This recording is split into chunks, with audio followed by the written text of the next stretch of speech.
everyone. It's Keaton Douglas, the Executive Director of the iTHIRST Initiative, a mission of the Missionary Servants of the Most Holy Trinity. How are you today? I hope you're doing well. We've been talking about addiction as an unnatural attachment. We've been talking about addiction as modern idolatry, talking about addiction as something that we're all prone to. And today I want to talk to you a little bit more about that because I've been reading and rereading some of the work of Father Richard Rohr, most particularly his wonderful book, Breathing Underwater.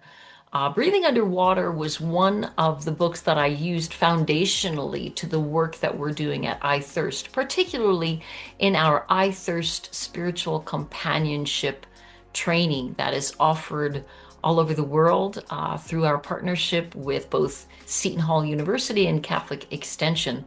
So rereading some of that, and his main theme was that all of us are addicted to something. Addiction is part of the human condition.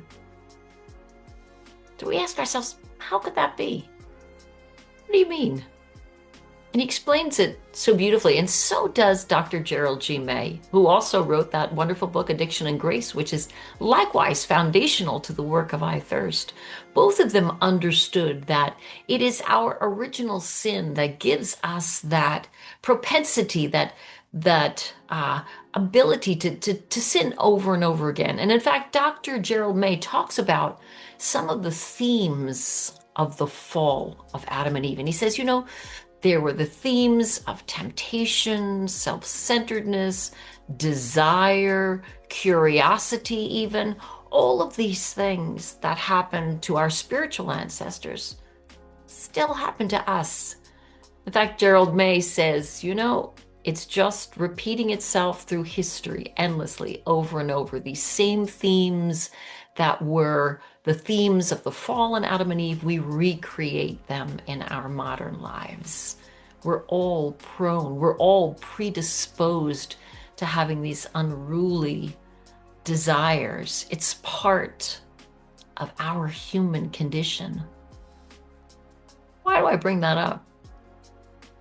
I think it's important to understand that people that suffer from any type of unnatural attachment are no different than the rest of us, all of whom have something that we spend a little too much time on. I think it's important that we understand that this is part of our human condition so that we don't look at somebody with a substance use disorder, with an alcohol use disorder, with a disordered eating issue, and look at them and say, oh, those people are different than I am. They're not. Our role is to dispel the myth of the other. We're all the other. We're all people that are prone to these kind of issues. Sacred scripture bears that out. Whether it be in Proverbs or the letters from St. Paul, written by St. Paul, these situations come up and we recognize them. So the next time we are thinking about, are those people different than I am because they suffer from that disease? It seems so foreign. It's not that far from us. And we all have the predisposition to be there. I think we remember in sacred scripture, we hear the words, judge not, lest ye be judged. Let's keep those words in mind and keep in mind our own fragility as human persons the next time we're about to judge somebody for what they may be going through or what their loved ones might be going through. Just a little food for thought. Thanks, everybody, and God bless.